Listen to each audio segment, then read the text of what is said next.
آگے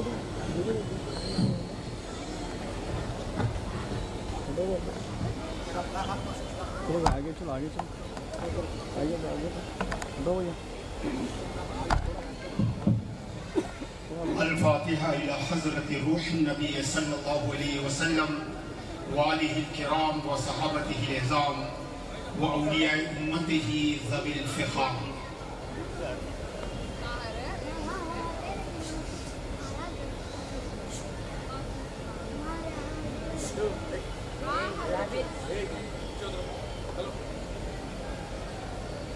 وصلى الله تعالى على خير خلقه ونور عرشه ومظهر لطفه سيدنا وسندنا ومستندنا ومولانا ومولانا ومرجعنا وناصرنا وشفيعنا وحبيب رب العالمين وراحة قلوب المشتاقين سيدنا ومولانا محمد وعلى آله وصحبه أجمعين. سبحان ربك رب العزة عما يصفون وسلام على المرسلين والحمد لله رب العالمين. الحمد لله الذي بنعمته تتم الصالحات وبفضله تتحقق الغايات والصلاة والسلام على سيد الموجودات وأشرف الكائنات وعلى آله ذخائر الحسنات ومن سار على دربه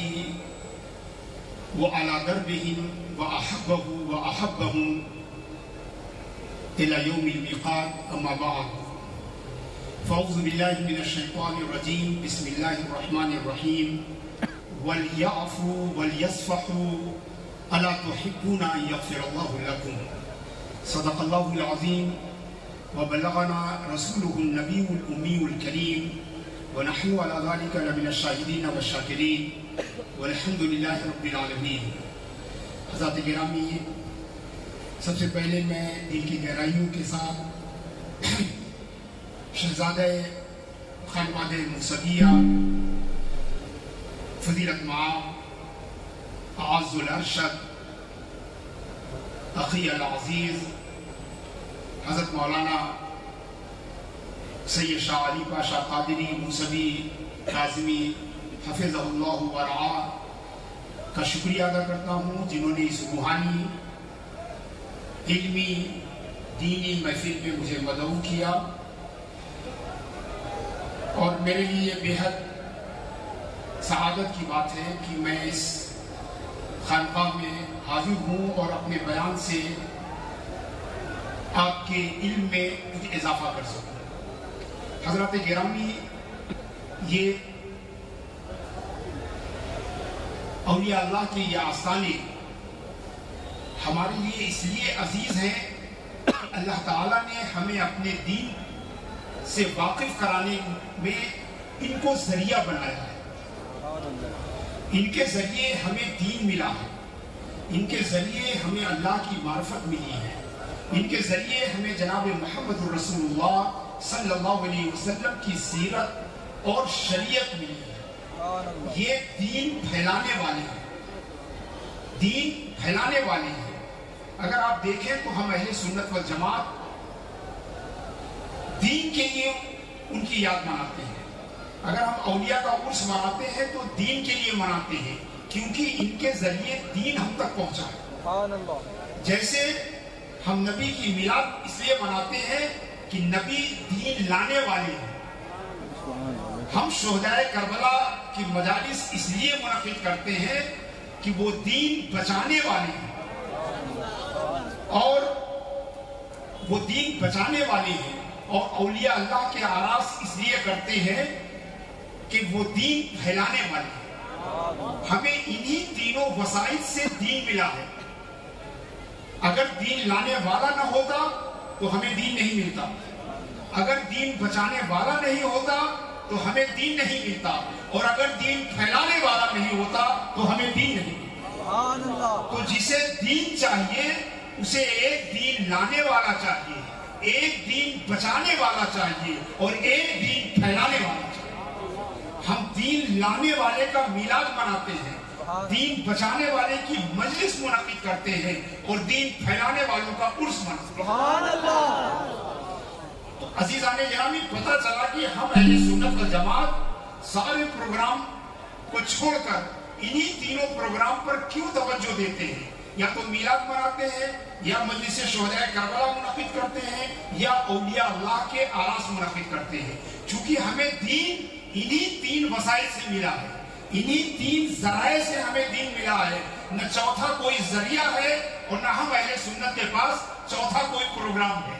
چونکہ انہی تین ذرائع سے ہمیں دین مل گیا تو ہم عرس مناتے ہیں تو دین کے لیے، ہم مجلس شہداء کربلا منعقد کرتے ہیں تو دین کے لیے، اور میلاد بھی مناتے ہیں تو دین کے لیے، اس لیے کہ اگر دین لانے والا نہ ہوتا تو ہمیں دین نہیں ملتا، اور دین لانے والے نے مدینے میں دین لا کے دیا، لیکن اگر کربلا میں اسے بچایا نہ جاتا تو یہ دین جزیرے عرب سے باہر نہیں جاتا۔ تو مدینے والے نے دین لا کر دیا، کربلا والے نے دین کو بچایا، مگر اس کے بعد بھی ایک ہی ضرورت تھی، جو دین کو کربلا سے حیدرآباد تک لائے، کربلا سے ہندوستان تک لائے۔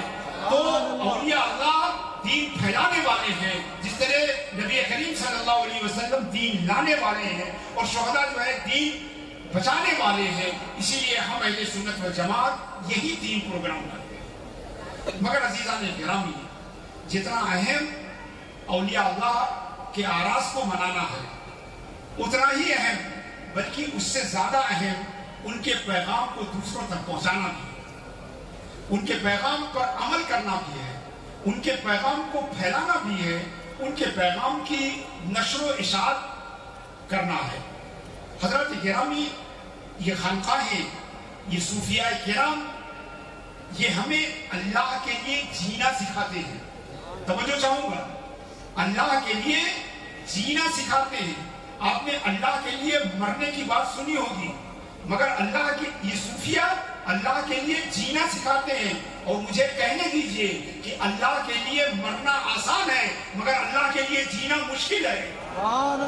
اس لیے کہ مرنا ایک آن کے لیے ہوتا ہے، ایک لمحے میں انسان شہادت کے منزل پر فائز ہو جاتا ہے، لیکن جو اللہ کے لیے جیتے ہیں انہیں ہر لمحہ اپنے خواہشات کو قربان کرنا پڑتا ہے، اپنی تمناؤں کو قربان کرنا پڑتا ہے، اپنے نفس کی آرزوؤں کو قربان کرنا پڑتا ہے۔ شہید ایک بار قربان ہوتا ہے، مگر یہ اولیاء اللہ ہر لمحہ، ہر لحظہ جو ہے اللہ کی راہ میں قربانیاں پیش کرتے ہیں، قربانیاں پیش کرتے رہتے ہیں۔ مگر عزیزان گرامی، اس کے لیے انہوں نے جو قربانیاں دی ہیں، ضروری ہے کہ ہم ان پر بھی بات کریں، ضروری ہے کہ ہم ان پر عمل بھی کریں، ہم ان کے مطابق زندگی گزارنے کی کوشش کریں۔ اور حضرات گرامی، اگر ایک بار خدا کے لیے جینا آ جائے تو دنیا کی ساری نعمتیں ہیچ ہو جاتی ہیں۔ حضرت نظام الدین محبوب الہی رحمت اللہ تعالیٰ علیہ فرماتے ہیں کہ کسی دریا کے کنارے ایک بزرگ رہتے تھے۔ توجہ چاہوں گا، کسی دریا کے کنارے ایک بزرگ رہتے تھے، وہ بزرگ بڑے صاحب کرامت تھے۔ ایک دن ان کی اہلیہ نے ان کے لیے بہت عمدہ سی ڈش تیار کی، بہت عمدہ کھانا تیار کیا۔ انہوں نے کھایا اور کہا کہ اے میری اہلیہ، یہ کھانا بڑا ہی عمدہ ہے، اگر آپ سے ہو سکے تو آپ دریا کے پاس جائیے، اور دریا کے پاس جانے کے بعد ہمارے ایک دوست ادھر رہتے ہیں، ان تک یہ کھانا پہنچا دیجئے، اگر وہ بھی یہ لذیذ کھانا کھائیں گے تو مجھے بڑی خوشی ہوگی۔ تو بیوی نے کہا کہ حضرت آپ جانتے ہیں کہ راستے میں دریا ہے، راستے میں دریا ہے، میں یہ کھانا لے کر دریا پار کیسے کروں گا؟ حضرت نظام الدین محبوب الہی صاحب فیوض لامتناہی اپنے ملفوظات میں فرما رہے ہیں۔ تو اس بزرگ نے کہا کہ تمہیں خوش نہیں کرنا ہے، تم یہ کھانا لے کر دریا کے کنارے جاؤ اور دریا سے کہو کہ اے دریا، میرے شوہر کے ولایت کے طفیل مجھے راستہ دے دے، جنہوں نے 30 سال سے کھانا نہیں کھایا ہے۔ بیوی نے سنا تو تعجب ہوا کہ ابھی میرے سامنے جو ہے، انہوں نے نہ صرف یہ کھانا کھایا بلکہ اس پر اپنی پسندیدگی کا اظہار کیا، اور یہ بھی ریکمنڈ کیا کہ میں ان کے ایک دوست کے لیے لے جاؤں، مگر یہ حضرت کہہ رہے ہیں کہ 30 سال سے کھانا نہیں کھایا۔ مگر وہ اہلیہ، وہ خاتون اپنے شوہر کے مقام و مرتبے سے واقف تھی، انہوں نے وہ کھانا اٹھایا اور دریا کے کنارے آئی اور دریا سے کہا کہ اس میرے شوہر کے تصدق، بلکہ یہ بات تھی کہ اس بزرگ نے کہا کہ تم دریا سے جا کے یہ کہنا کہ میرے شوہر کے تصدق مجھے راستہ دے دے کہ جنہوں نے کبھی بھی مجھ سے رشتہ قائم نہیں کیا۔ تو بیوی کو تعجب ہوا، چونکہ وہ اس حقیقت سے واقف تھی، وہ بطور بیوی ان کے ساتھ کئی سالوں سے گزار رہی تھی، مگر کچھ بولی نہیں اور دریا کے کنارے آئی اور دریا سے یہی بات کہی۔ دریا درمیان سے شق ہو گیا اور ایک راستہ بن گیا۔ وہ عورت اس راستے سے گزر کر ان کے دوست کے پاس گئی، انہیں کھانا دیا اور وہ جو کھانا کھا چکے تو اس نے برتن سمیٹا اور برتن سمیٹنے کے بعد کہا کہ حضرت میں اپنے شوہر کے بتائے ہوئے طریقے کے مطابق دریا پار کر آئی، مگر جیسے میں نے دریا پار کیا دریا کا پانی پھر مل گیا تھا، اب میں واپس کیسے جاؤں گی؟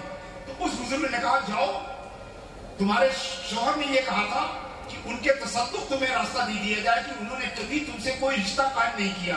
میں یہ کہتا ہوں کہ جا کے میرا نام لینا دریا سے کہ فلاں بزرگ کے تصدق مجھے راستہ دے دے جنہوں نے 30 سال سے کبھی کھانا نہیں کھایا۔ تو اس عورت کو بھی تعجب ہوا کہ جو میری شوہر نے کہا وہ بھی خلاف واقعہ اور جو ان کے دوست کہہ رہے ہیں یہ بھی خلاف واقعہ، مگر وہ وہاں سے واپس آ گئی اور وہی بات اس نے دریا سے کہا کہ اے دریا فلاں بزرگ کے تصدق مجھے راستہ دے دے جنہوں نے 30 سال سے کھانا نہیں کھایا۔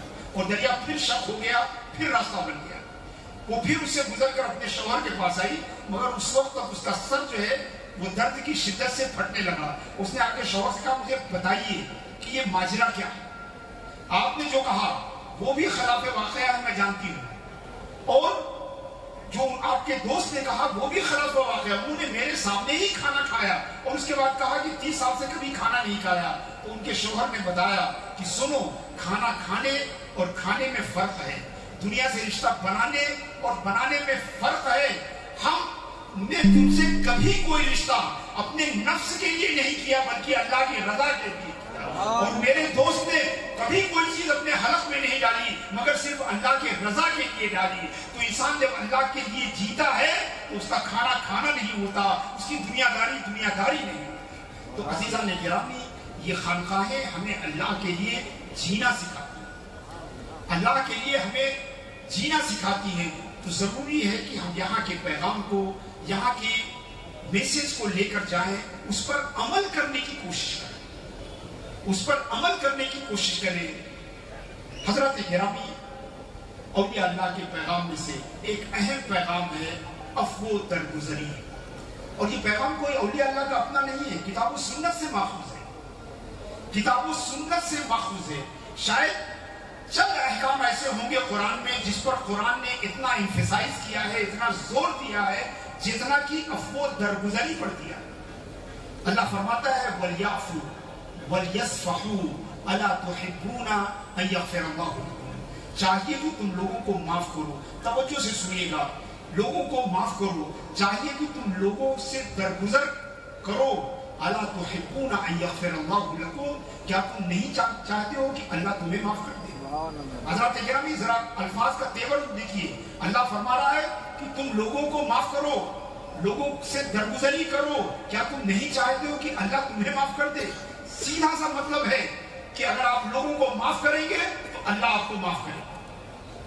یہ کسی مولوی کی بات نہیں ہے، یہ کتاب اللہ کا حکم ہے۔ وَلْيَعْفُوا وَلْيَصْفَحُوا أَلَا تُحِبُّونَ أَن يَغْفِرَ اللَّهُ لَكُمْ، کیا تم نہیں چاہتے ہو کہ اللہ تبارک و تعالیٰ جو ہے وہ تمہیں معاف کر دے؟ تو گویا اللہ نے ان دونوں کو آپس میں وابستہ کر دیا ہے کہ اگر آپ اللہ سے معافی چاہتے ہیں تو آپ لوگوں کو معاف کرنا سیکھیے۔ عزیزان گرامی، یہ خانقاہ ہے، خانقاہ کا بنیادی پیغام عفو درگزری ہے، لوگوں کو معاف کرنا ہے، لوگوں کو نظر انداز کرنا ہے، لوگوں کی خطاؤں سے چشم پوشی کرنا ہے۔ یہ اولیاء اللہ کا پیغام ہے، یہ اولیاء اللہ کی تعلیمات کا انٹیگرل پارٹ ہے کہ ہم لوگوں کو معاف کرنا سیکھیں۔ ہماری مسلم سوسائٹی میں جو کلچر آف فارگیونیس ہے، توجہ چاہوں گا، کلچر آف فارگیونیس ہے، یہ معاف کرنے کی جو تہذیب اور کلچر ہے وہ بالکل ختم ہو گیا۔ لوگ، ہم مسلمان بڑے فخر سے کہتے ہیں کہ صاحب میرا مزاج ایسا ہے کہ میں ناراض ہو جاتا ہوں تو کبھی کسی کو معاف نہیں کرتا، یعنی غیر اسلامی طریقے پر ہم فخر کرتے ہیں، جس چیز پہ شرم کرنا چاہیے اس پر ہم فخر کرتے ہیں۔ تو عزیزان گرامی، جو ہمارے اندر سے جو چیزیں ضائع ہوئی ہیں، جو چیزیں ہمارے اندر سے گم ہوئی ہیں، جو ہمارے اندر سے جو چیزیں مفقود ہوئی ہیں، ان میں ایک بہت اہم چیز ہے یہ کلچر آف فارگیونیس، معاف کرنے کی ثقافت۔ ہم بھول ہی گئے ہیں، یعنی اتنا بھول گئے ہیں کہ جب رمضان میں صبح و شام ہم اللہ سے معافی مانگتے ہیں تو اس رمضان میں بھی لوگوں کو معاف کرنے کے لیے تیار نہیں ہے۔ جب رمضان آتا ہے تو آپ رمضان کے آخری عشرے میں علماء سے سنا ہوگا کہ علماء کہتے ہیں کہ اللہ کے رسول صلی اللہ علیہ وسلم رمضان کے آخری عشرے میں ایک دعا پڑھتے تھے۔ کتنے لوگوں کو یاد ہے؟ آخری عشرے میں دعا پڑھتے تھے، اس دعا پڑھنے کو ریکمینڈ کیا جاتا ہے، مشہور دعا ہے، اللہم انک عفو تحب العفو فاعف عنا۔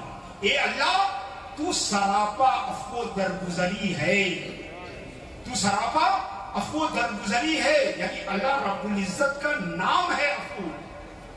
سمجھیے، میں آپ سے پوچھتا ہوں، اگر آپ کو اجازت دیا جائے کہ آپ اپنا نام خود چوائس کریں تو آپ کون سا لفظ اپنے لیے چوائس کریں گے؟ وہی لفظ چوائس کریں گے جو آپ کو بہت زیادہ محبوب ہے۔ اگر آپ اپنا نام خود رکھیں گے تو سب سے عمدہ لفظ اس کے لیے اختیار کریں گے۔ اللہ رب العزت نے اپنا نام، ہم نے تو اپنا نام نہیں رکھا مگر اللہ رب العزت نے اپنے نام خود رکھے ہیں، اور انہی ناموں میں سے ایک نام عفو ہے، بہت زیادہ معاف کرنے والا، بہت زیادہ معاف کرنے والا۔ تو ہم اللہ سے کہتے ہیں اللہم انکا عفو، اے اللہ تو بہت زیادہ معاف کرنے والا ہے، تحب العفو، اور تو معاف کرنے کو پسند کرتا ہے۔ یہیں پر میں آپ کو روکنا چاہتا ہوں، تو معاف کرنے کو پسند کرتا ہے، اور آپ لوگ، ہم لوگ، کیا ہم بھی معاف کرنے کو پسند کرتے ہیں؟ یعنی اللہ جس چیز کو پسند کرتا ہے ہم اسے پسند نہیں کرتے۔ اللہ معاف کرنے کو پسند کرتا ہے مگر ہم معاف کرنے کو پسند نہیں کرتے۔ یعنی جو اللہ پسند کرتا ہے ہم اسے پسند نہیں کرتے ہیں، اور اس کے بعد یہ پسند کرتے ہیں کہ اللہ تعالیٰ ہم کو پسند کرے۔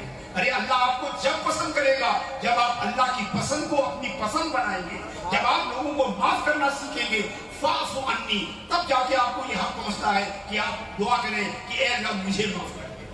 تو جو اللہ کی پسند کو اپنی پسند نہیں بنائے گا اللہ اسے کیوں معاف کرے گا؟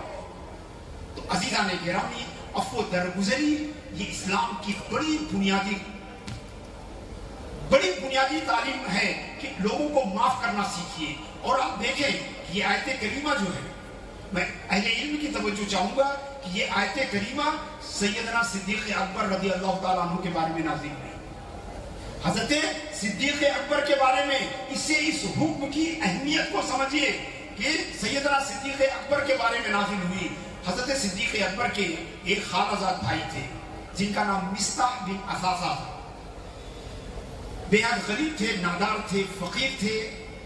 حضرت صدیق اکبر اپنے پیسے سے ان کی جو ہے ضرورتوں کی تکمیل کرتے تھے، ان کے اخراجات کی ادائیگی کرتے تھے اپنے جیب سے، اور یہ سلسلہ 10 سالوں سے چل رہا تھا۔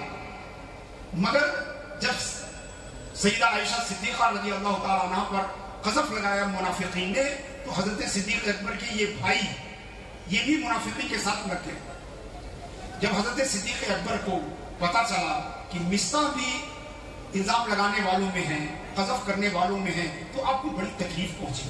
آپ بھی حضرات گرامی، آپ کے خلاف کوئی کچھ بھی بولتا رہے، لیکن جس پر آپ نے احسان کیا ہے، جس کی آپ نے مدد کی ہے، اگر وہ آپ کے خلاف کھڑا ہو جاتا ہے تو آپ کو تکلیف ہونا فطری بات ہے۔ حضرت صدیق اکبر کو بھی تکلیف ہوئی، اور آپ نے کہا کہ اب میں مصطح کی مدد نہیں کروں گا، اب میں، اور قسم کھائی کہ اب میں کبھی بھی مصطح کی مدد نہیں کروں گا۔ یہ عہد کرنے کے بعد اللہ کے رسول کی بارگاہ میں پہنچے۔ اللہ کے رسول صلی اللہ علیہ وسلم نے کہا، اے ابو بکر، کیا تم نے کوئی ایسا وعدہ کیا ہے کہ کسی کو معاف نہ کرنے کے سبب اس کی مدد بند کرنے والے ہو؟ کہا یا رسول اللہ، آپ تک بات پہنچ گئی؟ کہا ارے جبریل آئے تھے، انہوں نے بتایا کہ صدیق اکبر کو بتا دو، وَلْيَعْفُوا وَلْيَصْفَحُوا أَلَا تُحِبُّونَ أَن يَغْفِرَ اللَّهُ لَكُمْ۔ صدیق سے کہو کہ وہ معاف کریں، لوگوں کو درگزر کریں، کیا وہ نہیں چاہتے کہ اللہ انہیں معاف کرے؟ عزیزان گرامی، یہ آیت حضرت صدیق اکبر کے بارے میں اس لیے نازل ہوئی تاکہ ہمیں معاف کرنے کی اہمیت معلوم ہو جائے۔ معاف کرنے کا مقام ہمیں معلوم ہو جائے، معاف کرنے کی قدر و قیمت ہمیں معلوم ہو جائے. اس لیے صدیق اکبر رضی اللہ تعالیٰ عنہ کے بارے میں یہ آیت نازل ہوئی. یہی نہیں عزیزان گرامی، اللہ تبارک و تعالیٰ فرماتا ہے سارعوا الی مغفرۃ من ربکم وجنۃ عرضها السماوات والارض، کہ دوڑو اللہ کی مغفرت کی طرف اور اللہ کی جنت کی طرف جس کی چوڑائی زمین آسمان کی چوڑائی کے برابر ہے، جس کی چوڑائی زمین آسمان کی چوڑائی کے مثل ہے. اعدت للمتقین، اور وہ جنت اللہ نے پرہیزگاروں کے لیے بنائی ہے، تقوی شعاروں کے لیے بنائی ہے. اب تقوی شعار کون ہے؟ خود اللہ تبارک و تعالیٰ جو ہے بیان فرما رہا ہے کہ تقوی شعار کون ہے. اللہ فرماتا ہے الذین ينفقون فی السراء والضراء، تقوی والے وہ ہیں جو اللہ کی راہ میں تنگی اور کشادگی میں خرچ کرتے ہیں. والکاظمین الغیظ، اور جو اپنے غصے کو کنٹرول کرتے ہیں وہ تقوی والے ہیں. والعافین عن الناس، اور جو لوگوں کو معاف کرنے والے ہیں وہ تقوی والے ہیں. آپ دیکھیے جنت کس کے لیے بنائی گئی؟ اللہ کی راہ میں خرچ کرنے والوں کے لیے. جنت بنائی گئی ہے اپنے غصے کو قابو کرنے والوں کے لیے، اور جنت بنائی گئی جو لوگوں کو معاف کرنے والوں. نہ نمازیوں کا ذکر، نہ روزے داروں کا ذکر، نہ زکات دینے والوں کا ذکر، نہ حاجیوں کا ذکر، نہ تسبیح پڑھنے والوں کا ذکر. جن 3 لوگوں کا ذکر ہے اس میں اللہ کی راہ میں خرچ کرنے والے ہیں، اپنے غصے کو قابو کرنے والے ہیں، اور لوگوں کو معاف کرنے والے ہیں. لوگوں کو معاف کرنے والے ہیں.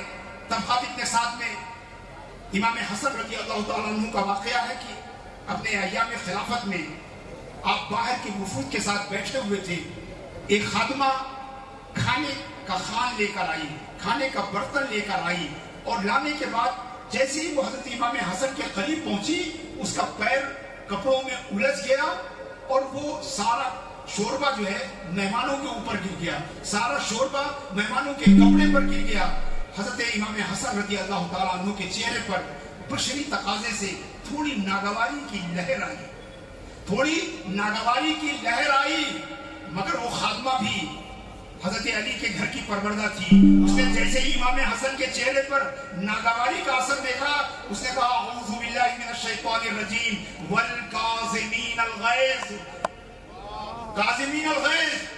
جیسی حضرت امام حسن نے سنا اپنے غصے پر قابو پایا اور فرمایا لقد قذمت غیظی، اے عورت میں نے اپنے غصے کو کنٹرول کر لیا. اس نے کہا والعافین عن الناس، اس نے آگے پیش قدمی کی کہ لوگوں کو معاف کرنے والے ہیں. حضرت امام حسن نے کہا لقد عفوت کی، میں نے تم کو معاف کر دیا. اس کی ہمت اور بڑھی. اس نے کہا واللہ یحب المحسنین، اللہ محسنین کو پسند کرتا ہے. امام حسن نے فرمایا جاؤ میں نے تم کو اللہ کے لیے آزاد کر دیا. سبحان اللہ. عزیزان گرامی، معاف کرنا آپ سمجھیے کہ معاف کرنا اگر اللہ تعالیٰ اپنے کسی بندے کو چاہتا ہے اسے معاف کرنے کی لذت سے آشنا کرتا ہے. معاف کرنا ایسی لذت ہے جو کسی عبادت میں وہ لذت آپ کو نہیں ملے گی جو معاف کرنے میں ملے گی. یہ میری بات نہیں ہے، حضرت نظام الدین محبوب الہی کا فرمان ہے کہ سب سے زیادہ لذت لوگوں کو معاف کرنے میں، لوگوں کو معاف کرنے میں سب سے زیادہ لذت ہے. عزیزان گرامی، اور اگر یہ مومن کو یہ پتا ہے کہ اگر ہم لوگوں کو معاف کریں گے تو اللہ تبارک و تعالیٰ ہمیں معاف کرے گا. ارے آپ سوچیے کہ وہ لوگ جو دن بھر بیٹھ کے استغفر اللہ اللہ معاف کر دے، اللہ معاف کر دے، اللہ معاف کر دے پڑھتے ہیں مگر خود کسی کو معاف کرنے کے لیے تیار نہیں ہے. اگر وہ تسبیح پڑھنے کے بجائے اگر دوسروں کو معاف کرنا شروع کر دے تو اللہ سے ملنے والی معافی بالکل یقینی ہو جائے، یقینی ہو جائے گی. صوفیہ کرام کے قصوں کی مشہور کتاب حضرت امام قشیری رحمۃ اللہ تعالیٰ علیہ کے رسالے میں بغداد کی ایک عورت کی کہانی دی ہے کہ وہ عورت ایک ایسے محلے میں رہتی تھی جہاں بہت شریر لوگ تھے، بہت ہی فتنہ پرور لوگ تھے. لوگ اسے تنگ کرتے تھے. جب لوگ اسے تنگ کرتے تھے وہ عورت سیدھے جا کر وضو بناتی تھی اور وضو بنانے کے بعد مصلی پہ کھڑی ہو کر 2 رکعت نماز پڑھتی تھی اور نماز پڑھنے کے بعد تشریف ہے درود پاک پڑھیں. اللہم صلی علی سیدنا و مولانا محمد وعلی آل سیدنا و مولانا